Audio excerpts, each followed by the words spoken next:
Hey there, lovebirds and house hunters. Welcome to Keys to Love and Listings, the only podcast where I can help you pick the perfect property and pronounce you legally wed, sometimes on the same day. I'm Graham Latte, Las Vegas real estate agent by day, marriage celebrant by love-struck moonlight, and this is where we discuss living and marrying in Las Vegas. Well, hi there. Table for one in Vegas, baby. The only city where you can lose your money, your dignity, and your pants and still call it a good weekend. Okay, so you're thinking about going to Las Vegas alone, or you're thinking of moving to Las Vegas alone, or you're thinking of getting married in Vegas and making this your honeymoon. Because when you're on your honeymoon, it's pretty much table for one. You're so in love at this stage, and you're both easily pleased and making decisions as one. So let's go with that in mind, okay? And let me tell you something right up front, okay? If there's one city in the world where you can land solo and still feel like the main character, it's Vegas. This is a town built on neon lights, bottomless champagne, and the universal truth that nobody actually cares who you came with, only what you're doing next. Traveling alone can sometimes feel awkward, right?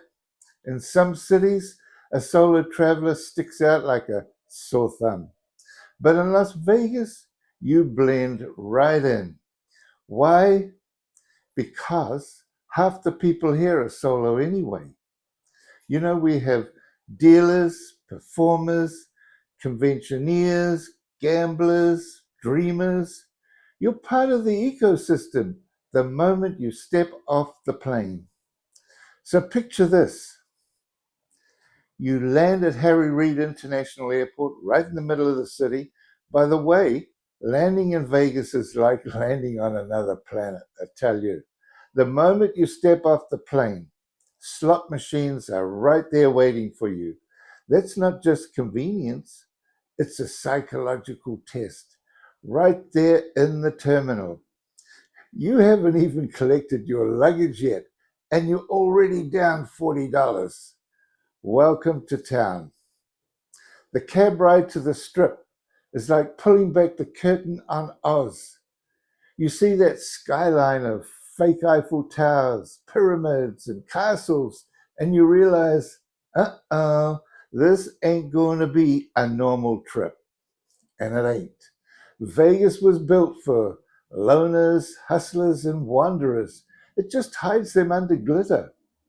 So traveling alone, of course, you've got choices, you know.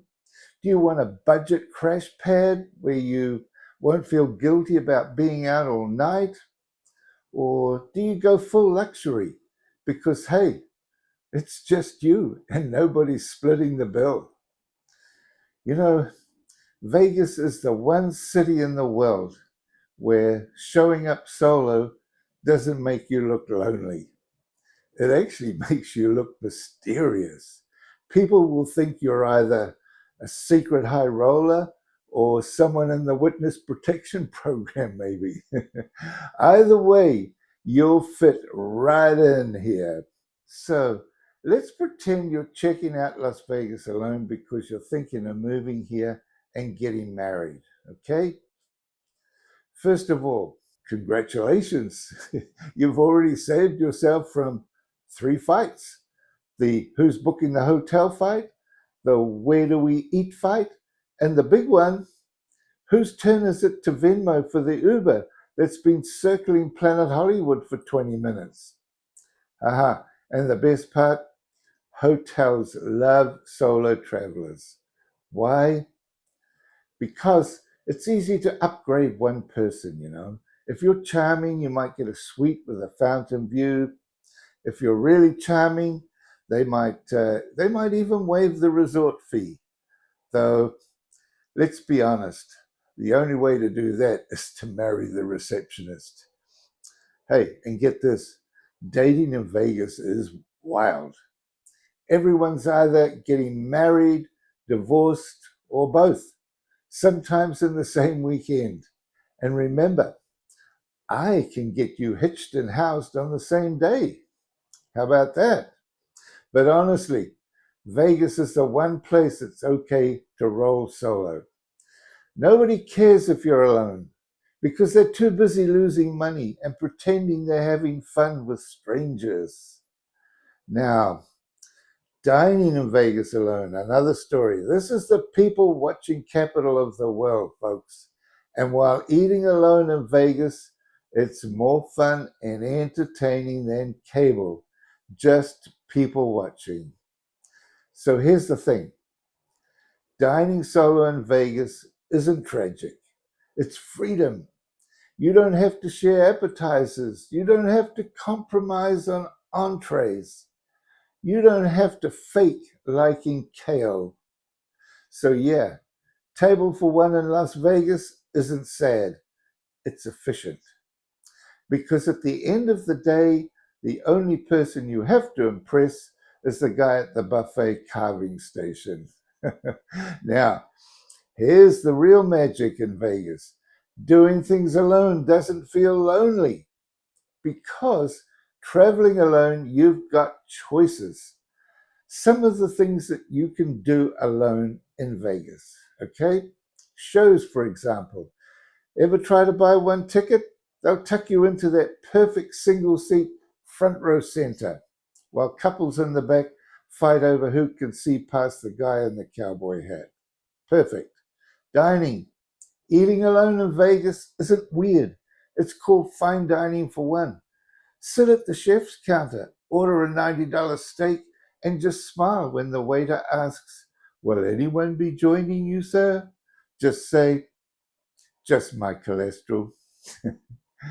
And if you want to do some exploring, walk the strip at midnight. It's like Times Square on energy drinks. You'll see everything. Elvis, Spider-Man, and a guy with a parrot who definitely did not get a permit. Nobody bats an eye because at that time of the night in Vegas, you might actually be the most normal person there. If you want a day trip, you can rent a car and hit Red Rock Canyon, Mount Charleston, a few other places. Nice to get out and about, the Hoover Dam.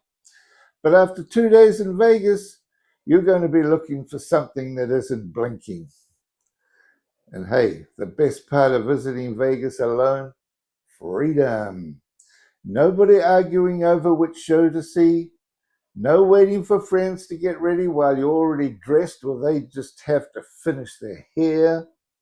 And you don't get dragged to a Celine Dion tribute show because your cousin really feels her lyrics. And most importantly, you gamble your own money. You lose your own money. And you don't have to explain to anyone why you just spent $27 on a margarita the size of a bird bath.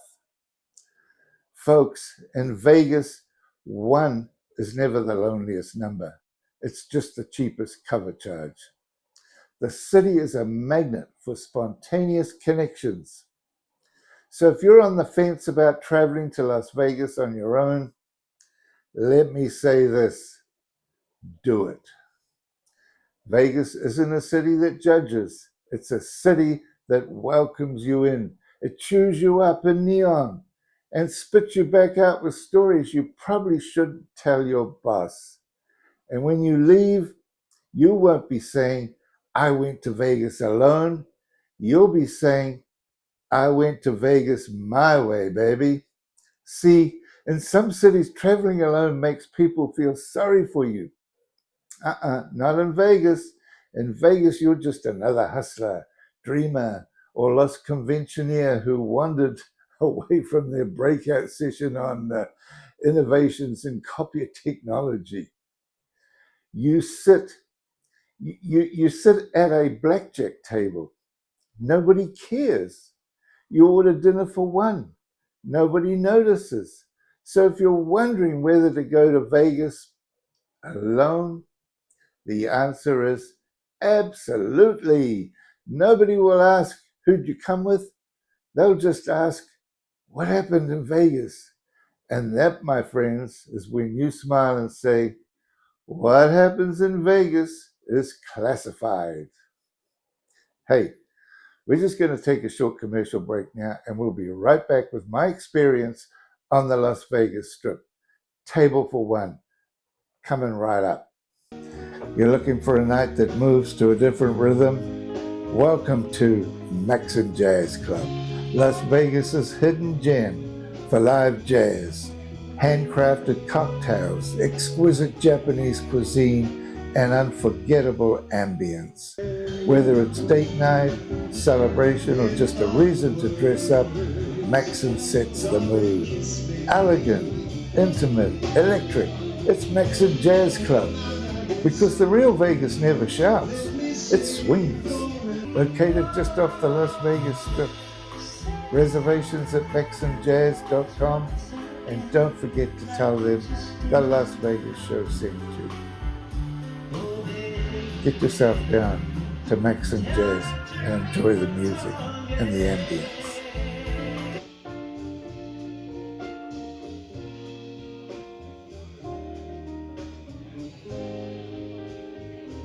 Hi, welcome back. Now, I went out alone in Las Vegas and managed to take in a show of 80s, 90s hits, a country music performance, and a Cuban dinner show, all with ease and within a few miles of each other. This is proof that being alone in Vegas can be just as much fun. Started off at the Sax Theater in Planet Hollywood and saw a great Las Vegas show with the Jets.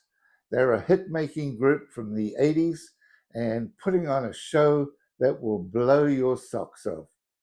So take a look for a few moments at some of the clips. You got another boyfriend.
Then it was a leisurely walk to Treasure Island and get wrapped up in the exciting vibe of the world-famous Gillies Saloon with top Las Vegas country band Wild Blue and headlining vocalist Dana Tully. And also watching the Gillies girls get used to bull riding. You're going to love this. This is country music and entertainment at its best, and a must visit when you're in Vegas.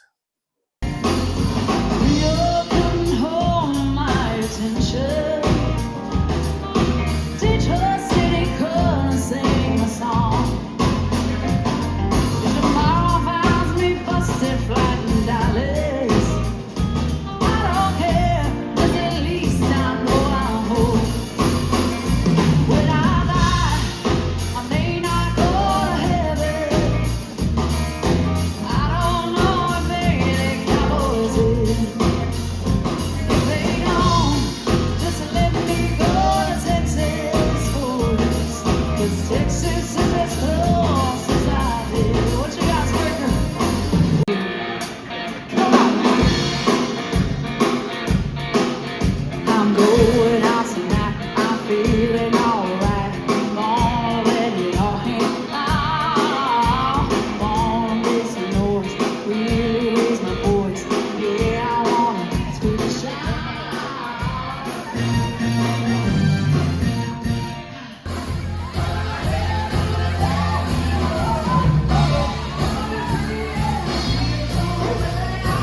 After a solid hour of country music, line dancing, and people watching, it was off to the Flamingo Casino for dinner and the real table for one at the Havana 1957 restaurant, where Cuban headliner Miss Noibel was entertaining.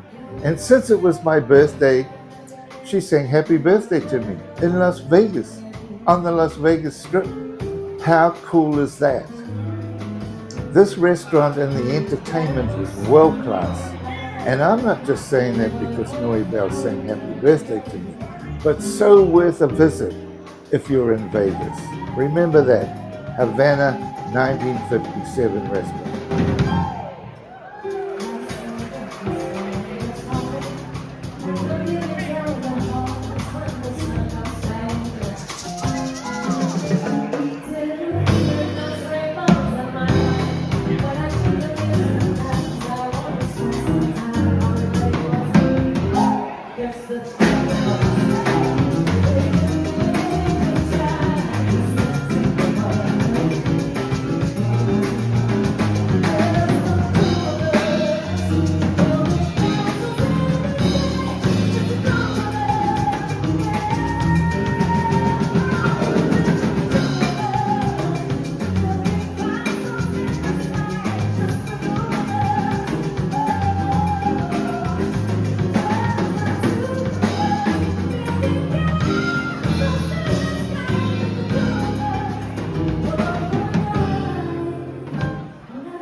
Then it was time to go home. But when you think about it, where else in the world could you do all those three activities in the space of a few hours, leisurely?